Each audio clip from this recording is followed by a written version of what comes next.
मैं इतना ही कहूँगा कि बहन कुमारी मायावती जी का हमेशा मैं शुक्रगुजार रहूँगा कि उन्होंने मुझे बहुजन समाज पार्टी का टिकट दे करके लोकसभा का सदस्य बनने में मेरी मदद की।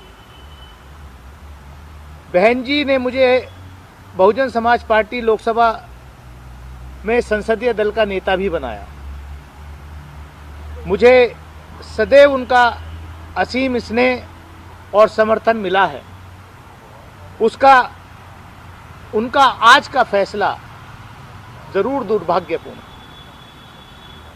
मैंने अपनी पूरी मेहनत और लगन के साथ बहुजन समाज पार्टी को मजबूत करने का भरसक प्रयास किया और कभी भी किसी प्रकार का पार्टी विरोधी काम नहीं किया है। इस बात की गवाह मेरे अमरोहा की जनता है। मैंने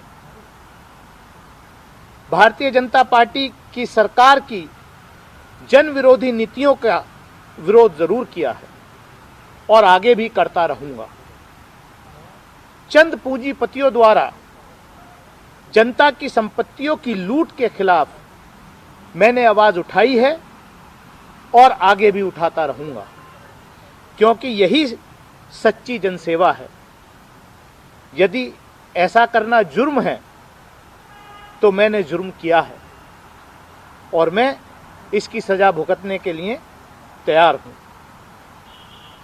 अमरोहा की जनता को मैं आश्वासन देना चाहता हूं कि आपकी सेवा में मैं हमेशा हाजिर रहूंगा।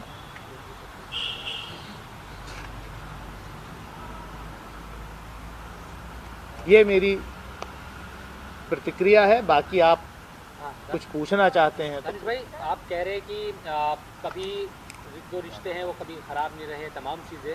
क्या लगता है कि अभी क्या वजह है कि चुनाव से, क्योंकि अब 2-3 महीने रह गए, इस वक्त आपको निलंबित किया गया है?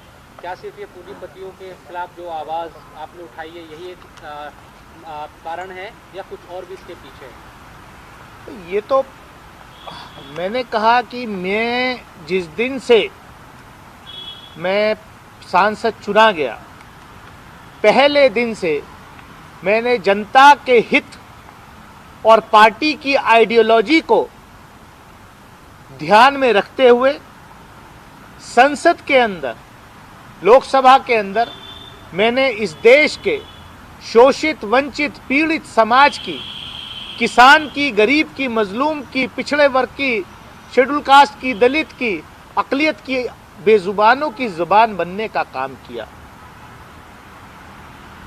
अगर ये सब पार्टी विरोधी है तो मुझे पता नहीं। कहीं भी कोई अन्याय होता है उसके खिलाफ सबसे पहले आवाज बुलंद करने का काम किया है और आगे भी करता रहूं। सर, आपने ट्वीट किया, उस पर लिखा कि लूट जो हुई है उसको लेकर के मैंने आवाज उठाई है, जिसका मुझे इस तरीके से सामना करना पड़ा। वो लूट किस तरीके की, कौन सी लूट? देश के एयरपोर्ट्स, देश के बंदरगाह, देश के जो पिछले 70 साल में इस देश के में जो सार्वजनिक संपत्तियां देश की जनता की काली कमाई से बनाई गई, वो चंद सरकार के खास उद्योगपति मित्रों को जो डोल आउट की जा रही हैं, उस लूट का विरोध मैंने किया है और आगे भी करता रहूंगा। क्या आपको सर लगता है कि ये जो फैसला हुआ है सरकार के दबाव में मायावती जी ने फैसला लिया है? देखिए, इस पर मैं कोई टिप्पणी नहीं करना चाहता। ये आप लोगों का काम है इसको एनालाइज करना। मैं एज अ मेंबर पार्लियामेंट, मैं जिस फोरम पे था उस फोरम पर मैंने अपनी पार्टी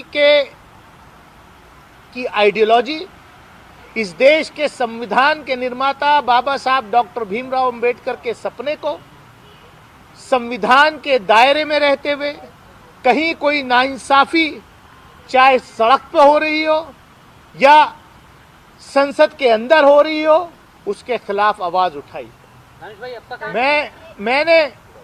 मैंने जो प्लेटफॉर्म्स पर एज ए मेंबर पार्लियामेंट मुझे अपनी भूमिका निभानी थी, चाहे पार्लियामेंट्री कमेटीज में हो, चाहे संसद के अंदर हो। वो भूमिका मैंने अपने कॉन्शियस के आधार पर मैंने वो अपनी आवाज़ को बुलंद किया है। चाहे अगस्त 2019 में जब जो है जब मैं संसदीय दल का नेता था तो कुछ बिल्स जिन पर पार्टी की लाइन थोड़ी कंफ्यूजन में था हमारा मामला, तो हमने अपनी लाइन बिल्कुल स्ट्रेट ली और उसकी सज़ा मुझे भुगतनी पड़ी। चाहे वो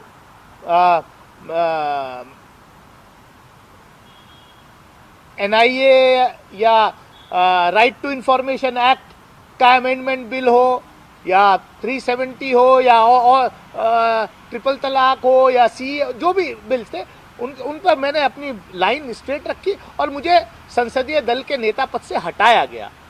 मैंने उसको कबूल किया कि मैं जहां हूं, जो लाइन है, जिन बुनियादों पर ये पार्टी बनी उस आइडियोलॉजी पर मैं खड़ा रहा। मैंने कोई और मान लीजिए कहीं अब कल जिस तरीके का फैसला हुआ महुआ मोइत्रा जी वाले केस में, तो मैं अपना फर्ज समझता हूं, मैं अपनी जिम्मेदारी समझता हूं कि एक महिला सांसद के साथ अगर अन्याय हो रहा है तो उस अन्याय के खिलाफ मैं खड़ा हूं। मैं कमेटी के अंदर भी, एथिक्स कमेटी के अंदर भी खड़ा हुआ और मैं कल भी खड़ा हुआ, क्योंकि जिस तरीके की रिपोर्ट बनाई गई, कैश फॉर क्वायरी, अरे भाई कहाँ वो कैश, कौन से कैश की क्वायरी रिपोर्ट जो है वो टेबल की गई, कहीं तो दिखाई नहीं दिया, ना कहीं है।